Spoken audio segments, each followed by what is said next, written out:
This film also had the creepiest Santa. And you could, oh my god, like, yeah! We need to find the fourth dimension, and by finding all these tiny little perfect things that happen in our neighborhood or in our town or whatever, we're gonna find the fourth dimension, and we're missing one. I'll pick Andrew Garfield. Peter 3. Peter 3. Ooh, that comic book filter. This green ball? This green tennis ball is Vecna, yeah. We're talking about Chippendales the dancers, right? Not Chippendales the chipmunks? Okay, I was just making sure. I didn't see it, but I know what you're talking about.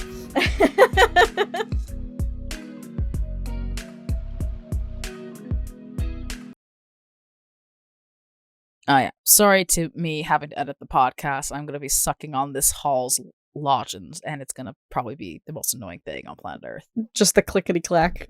Right? Just for a little bit. It's almost done. But, hey, cinema peeps. Hey, cinema peeps. I hope you guys are having a great day. Mm-hmm. I'm apparently getting the spring sickness, even though I am trying to deny it. No. To say I'm not sick, but I think there comes a time you have to concede and be like, I think I might be. Worst. Yeah, I've been suffering from allergies. 'Tis the season as well. So, yes, fun times. Well, all the remains of the snow mold and all the dust now that's coming out from everything, and because well, luckily, thankfully, yesterday we had a really good rain, so that kind of like calmed everything down. But before that, it was just like dust and pollen everywhere, and this behemoth devil of a tree that's outside my window is a lilac tree, and I know some people really like lilac trees, and they're beautiful to look at, but they are the devil to me and my father, and honestly my whole family, because just the pollen that it emits. Our cars are covered in this thin layer of yellow dust all the time. All of us are just like sneezing like crazy. It's wild. It's not fun. Gross. Yeah, I was gonna say that's kind of the disadvantage of, like, I'm obviously excited that the weather's better, but spring brings that first kind of like when everything's starting to get green. Yeah. And trees drop like those sap pods everywhere that just stick to everything. And even our tree just like pooped. I don't know if it was today, like early this morning, it just like all the buds off the tree just fell. And so like our entire like sidewalk and side of our car is just covered in these buds just everywhere. God. Wow. Yeah, I don't know what happened over the weekend, but our car, some sort of sap like dripped down onto the handle of the driver's side door. So when I went to like grab it and open it, I was like, oh, what? So I had to clean it off. Like, am I getting pranked? Who pranked me? Yeah, right? Exactly. Who's pranking me? Is this honey? What's going on? Who's messing with me? Who's messing with me? Who's messing with me? Oh, man. But speaking of who's messing with me, Ted Lasso. 4 episodes left, I think. Oh, my God. Really? And I'm kind of stressing out right now.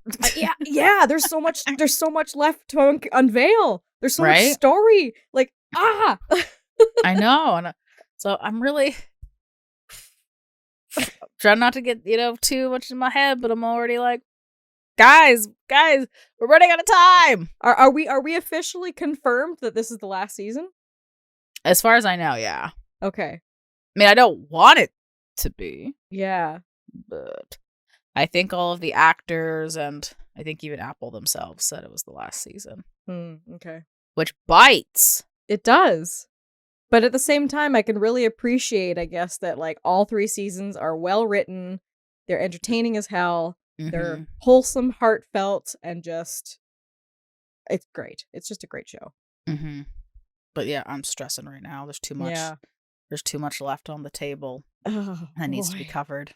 Well, considering it's the only thing that you and I have caught up on lately because of everything that's been going on with life and travel and all this kinds of stuff, we figured today will be the day. Today's the day we'll talk about some Ted Lasso. Even though there's still 4 episodes left, we'll discuss our thoughts on the show so far. On the show so far. On the show so far. If I'm a little crazy today, it's because I took a risk and decided to buy a Oreo ice cap. From Tim Hortons. I have not had an Oreo ice cap in years. And caffeine and I don't always agree very well. So I'm either going to be like wired or needing to go to the bathroom immediately. So, hell yeah. I love how we're taking this gamble. It's right? Perfect. It was one of those days. I'm like, you know what? I'm going to take this risk. No one to blame but myself, but I'm gonna take the risk. Hells yeah. So cheers. My imaginary drink. What was my thought? Well, I think the first thing that's like the front of my mind is fucking Nate. Like, yeah. Again, I know, like I said, like I wanted to get his comeuppance, but right now everything's going good for him. He's got that girlfriend now, and I was like, what the fuck? Right? I was like, don't do it. Don't do it. I know, right? I feel like, though, like, I'm happy for him, and I'm glad to see, like, maybe this means he hasn't changed so much, and he realized what, because, like, clearly early on in this season, he kind of did realize what he did was a dick move, and he was trying to, like, he had that moment in the elevator where he was just about to, like, say something to Ted, and then Rupert showed up, and he was like, ugh. So, like, he's just being a bit of a chicken shit right now, but I think he knows he fucked up, and he's just embarrassed. Because there was also, like, the text where, because Ted's kid was in town, and he wanted to see the footy game, or the football match. Footy, football, all getting confusing now. You know? And then I guess there was a picture in the paper of them there, and then Rupert's like, oh, this won't happen again. And, like, Nate was about to type out, like, oh, it's no problem, you know? And then he immediately changes it to, like, yeah, thanks. Like, yeah, never again. And I'm like, stop being a little fucking shit. Yep. I also enjoyed how he tried to, like, get their coaches in. He's like, we're gonna be and he, like, makes, like, the off-brand of the Diamond Dogs. Yeah. Like, oh my god. Me and my brother were like, boo. Right? You can't have this. You can't have it at all. I like when they recruited Trent Grimm to the Diamond Dogs. He's just like, woof! At the end. Like, yeah, I got this. Woof, woof, woof. And then Leslie comes running. He's like, oh, sorry. I came running. And they're just like, for what, Ted? You don't even know yet. Yeah.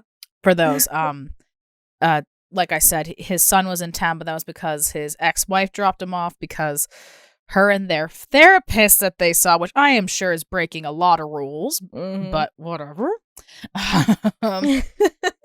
They are going to Paris, so Ted has it in his head. A surprise trip to Paris. Yes, so he has it in his head that he's going to propose to Michelle. That's why he wants the Diamond Dogs. But they're like, hey, you're worrying about something that hasn't even happened. Yeah, and you don't have no confirmation of. Yeah. Yeah. And then, you know, Rebecca gives him that wonderful speech about being like, be with your son. Like, don't worry about that. Like, who cares? I know it's hard, but that part of your life is over now. So focus on the good, you know? Yep. Although I would have loved to see Rebecca hiring a private investigator. Right. And having him tail across Paris. But that would have been interesting. You know, it's all good. It's all good. Yeah. But yeah, like, oh God, Nate's just really pissing me off. Well, there's still time. I mean, I know you said you're nervous, but there is still time to see what's going to happen. And I hope that it ends in a good, like, satisfactory way, that he learns his lesson, but he also, like, just gives Rupert, like, shoves it up his ass or something, just, like, spits in his face, throws it back at him, something, stands up to him. That would be nice. Yeah. But we'll have to see. We'll have to see. Yes. I'm also wondering about Keeley's love life, because it's been all over the place. It's just flippity flop flop everywhere. Who knows what's going on? I mean, I really want her to get back with Roy, but right? Even like in season 2, is kind of hinting she might go back to, like, her and Jamie were, you know, catching the feels, catching the vibes. Yep. So like I don't know. It's interesting too, the dynamic she has between the three people that she's, you know, been entwined with. And it's kind of cool to see, you know, how she handles each relationship. And I find too, like, I don't know, I just find it's very refreshing to see the communication going on, and that, you know, there's instances like in the more recent episode where she's talking to Rebecca, how she's, you know, afraid and kind of like jumping the gun, or at least kind of like assuming what Jack's gonna do, or assuming that she's a certain way, and Rebecca keeps just telling her, like, well, why don't you let her surprise you, you know, like, don't be on the defense right away, like, just let her surprise you and see. And then you know, Keeley, I think that just allows Keeley to kind of make, or just, I don't know, be more level-headed in the way she handles the situation after a while, and she's not just coming at it with, like, you know, her walls up sort of thing. Yeah. Although I am worried, because, I mean, I'm all for girl power, but now that they've broken up and Jack is a big investor in her company, I'm like, oh God. Right. I really don't want it to crash and burn, but I'm like, oh no, I'm and nervous. it was interesting and nice to see, like Roy reach out to her and be like, I'm sorry this has happened. But then he kind of, put his foot in his mouth when he was like, who is it for? Kind of thing, right? And then same thing with Jamie, like he at least was good enough and big enough to come and apologize for, I'm assuming that was his fault, or I'm not sure if he was what it was implied, because he was like, because at the beginning of the episode, he's like, oh, I delete all of it, but he was saying that it was possible it went to like his email, and when he was like, they're like, well, what's your password? Oh, it's just password. And you're like, oh, I thought I was being smart because I used 2 S's. It's like, yeah, right.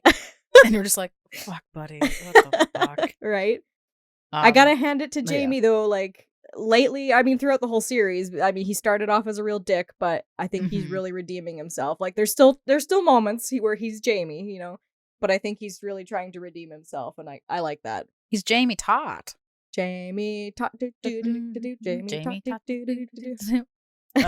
I liked him with all when they had what was his name when they got the professional footballer?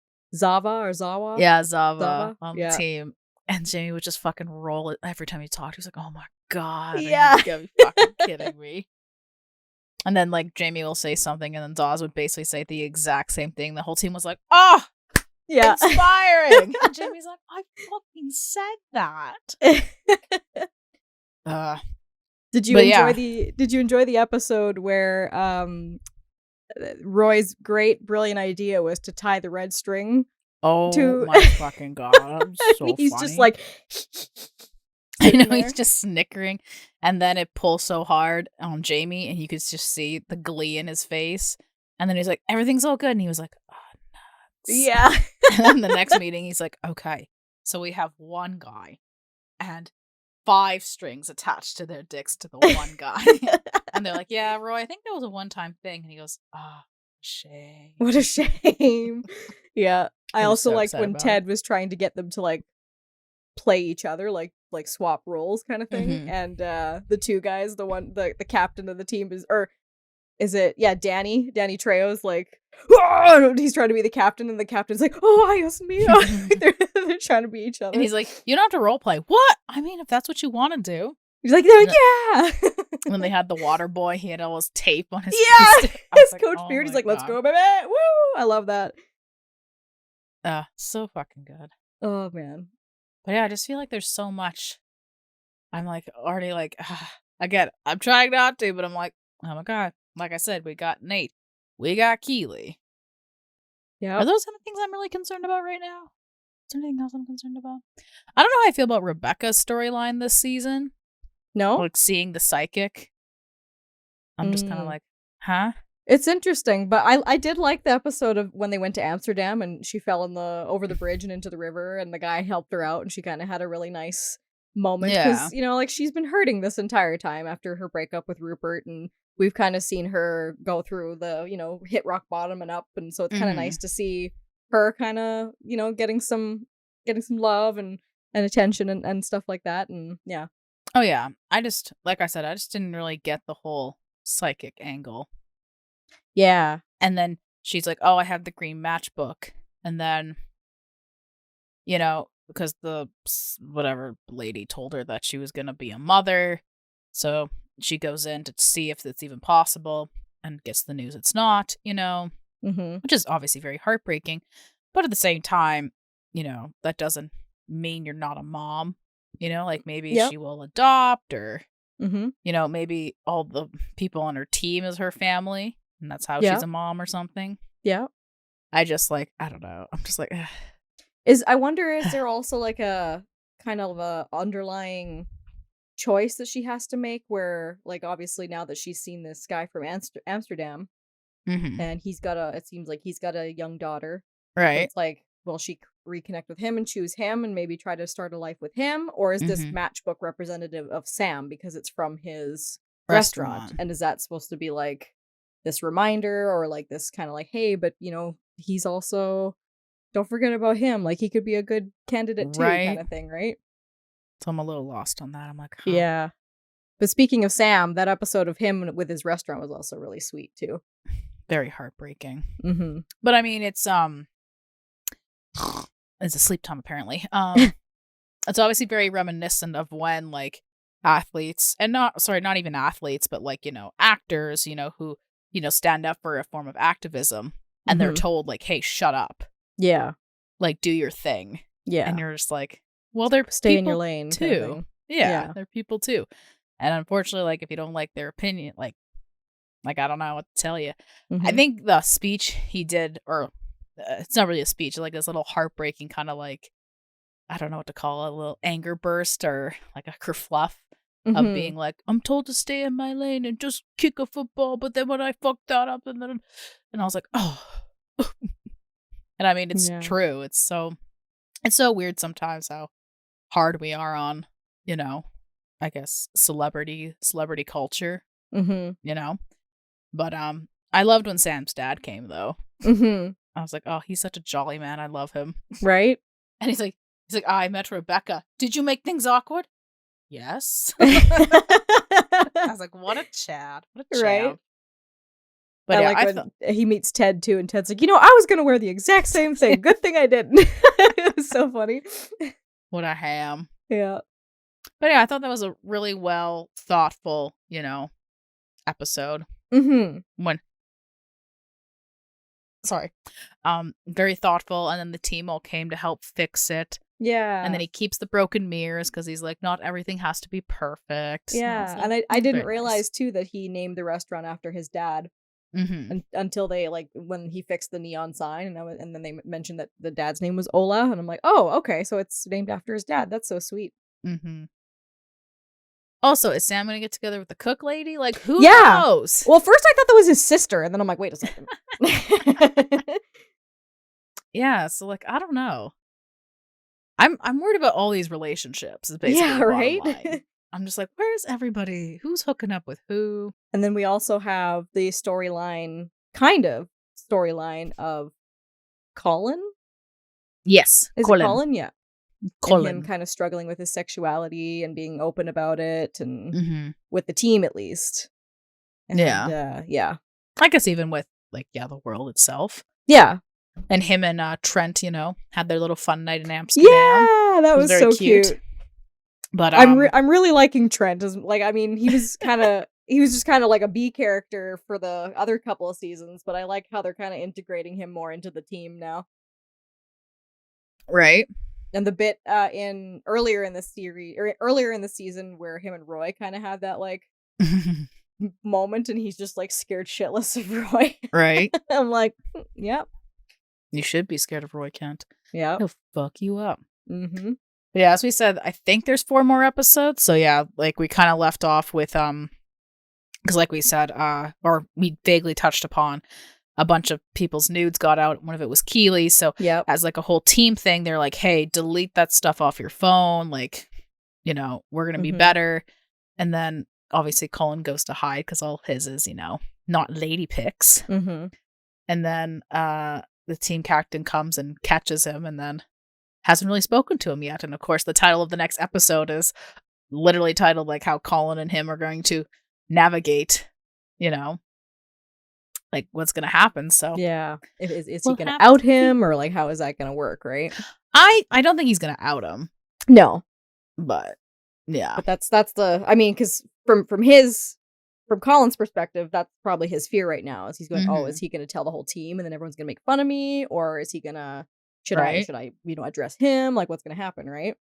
Right. And maybe I'm just being optimistic. I'm like, I know it's going to work out. It's going to be great. But I know probably from perspective of Colin and anybody in Colin's position, it probably doesn't feel like that. Yeah. It probably feels like, no, the world's just crumbling and I'm going to just die of embarrassment and or just not be able to handle it. But, I'm sure they will stick a beautiful message of how it's okay and that the team loves him. But I just don't want any negative. I'm just like, it'll all be positive. I know it. Everything's going to work out. We'll find out, I guess. it was funny too in the Amsterdam episode where Leslie Higgins was oh my god, he's taking the water boy, and it was like he's like, we're going to the red light district, and I'm like, my god, what is happening? Like, I know, so we're forward. seeing a whole new side of Higgins. Just to go watch some jazz. Do you find like maybe it's just me, but I find sometimes watching the show I get like Community vibes with the way they kind of do the different like character stories and just the humor. Sometimes it's very reminiscent of Community sometimes. Yeah, I could see that. Yeah.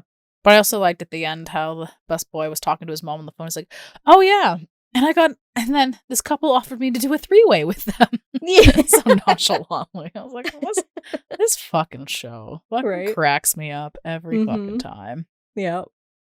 But God, 4 episodes. I also just don't want it to end, basically. Right? But yeah, I think, yeah, bottom line, I'm worried for everyone's relationship. Because they kind of did it on Brooklyn Nine-Nine for Rosa Diaz's character. Mm-hmm. How, when they ended the series, she has this lovely speech about being like, what are words? That, like, because she had a storyline a couple seasons prior about coming out as bisexual. And so I think as part of any show, it's always like, oh, who is she going to end up with kind of thing, or like all the characters, right? Yeah. But then she has this lovely speech about how being like, maybe that's not her happy ending and that she's still trying to, figure it out and it's okay. Mm-hmm. Mm-hmm. And I feel like, as I clearly have stressed 100 times, like, who's everyone going to end up with? We always get so fixated on that. But yeah. I just hope they don't do it for all the characters where it's like, who knows? And I'm just like, no! Yeah. Pick, motherfuckers, pick! Pick your person right now! Yeah. But then ultimately, yeah, we've got all of those relationships that, they need to decide what's going to happen with. We need to know what happens with Ted and Nate. Mm-hmm. And then what's going to happen with, the cup and the game, like, with the team and stuff. And I wonder, like, do you think Zava's going to come back at all, or just like, for a few minutes? Do you think he'll come back at all, or do you think that's it for his character? Like, he might come back in like a video form, but yeah, I think we're done with him. You think so? I think the team relied on him too much, and when they realized he was gone, they were like, wow, we're absolute dog shit. Yeah, okay. We've relied too much on one person. We have to rely on each other. Mm-hmm. And hopefully this, new play that Ted found in a fever dream, being high on shrooms, will at least help the team. Mm-hmm. Although it seems like they're struggling a little bit with it, but they did finally score a goal. So yeah. And I think even the last episode, I think they've won now a couple games. So now they're getting their groove again. So, I mean, thematically, I think it would make sense for them and Nate to do one final showdown. Yeah. Whether that happens, I don't know. Mm-hmm. I hope the last episode's like 2 hours long. Right? That's what I was going to say. That I'm like, maybe some of the episodes will be like longer than their actual current duration. Right? I fucking hope so, but we'll have to wait and patiently see. Mm-hmm. I think other than that, like I said, there's the writer's strike, so hopefully, everything works out for them. Mm-hmm. I just can't, I don't know. It's so wild to me, like every part of filmmaking is important. And so like, with times changing, they're like, hey, can we just get paid fairly? And studios are like, nah. Yeah, right. And they're like, they're the ones who are being crazy. That's like, really? Are they? Yeah. It's although I think I've said this before. I remember because there was a writer's strike way back in 2011, I think. Yeah. And I remember being like, not really realizing anything because I was a dumb child. So yeah, I don't know, man. I just heard the whole thing where they were like, I guess, because as we were talking about Ted Lasso, with all these streaming services, I guess, and I don't know how they found this loophole. They'll like hire writers, but like not for, I guess, kind of like a secret project to basically like pitch and quickly write like ideas for shows for streaming services. And somehow, I don't know how, they can pay them less by doing that. What? Instead of paying them, for a show, which is wild to me. Yeah. What the hell? I don't know. Like, maybe I heard it through the pipeline. Yeah. But like, I just don't know how they can work around that. Here's the thing, people, like whatever, like for the most part, there's some people who have ideas and they hire writers to flesh out the story and stuff like that. But for the most part, let's break it down to the bare bones. You won't have a project if you do not have a writer. They're kind of the foundation. They're kind of the heartbeat, the reason the whole show even exists. Obviously everyone in the film production is important. But they're kind of like the beating heart of it all. So treat everybody as they are important, because they are. But like these guys they have the creative brains. They're telling the stories. They're coming up with the stories. They're guiding it along. So why not give them the accolades and the payment the payment that they deserve. Right. Just so they can live. Yeah. A working wage to and live. And continue to create great stories. That's what we live on, as stories, right? Right. It's kind of bonkers how it's like, we strive because we think like, oh, this is what we're going to make it if we do this and we'll be fine. And reality is it's like, that's not enough to make a living. Like, which is bullshit. What? Yeah. And considering like, you can't tell me that like, I'm just going to shoot out some poopy numbers right now, but like, I'm pretty sure at least 80% of people consume some kind of scripted media. Oh, yeah. Like, I can't imagine, like, nobody doesn't. So it's like, you clearly need, like you said, you need, right? Like, the beating heart of this. So, like, why treat them like dirt? And I'll have to, like, double confirm, but there were some places like Disney that were like sending out letters to like the other, like the production. I don't know if it was I think it was the production heads being like, just because the writers are on strike doesn't mean you can't work. And they're all like, brah, what?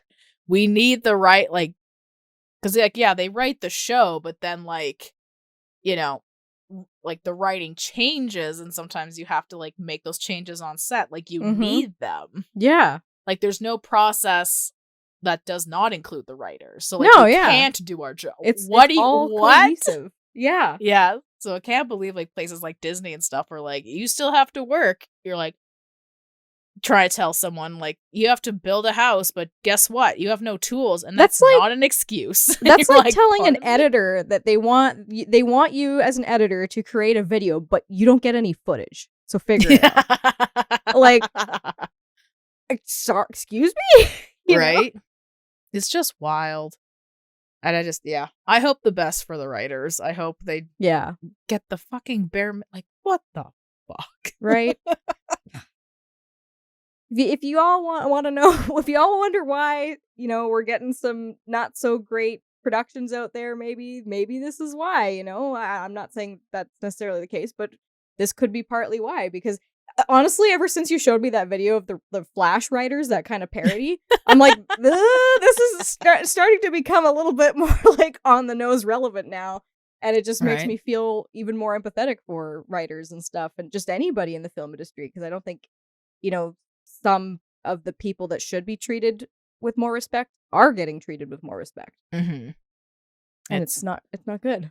Wild. Wow.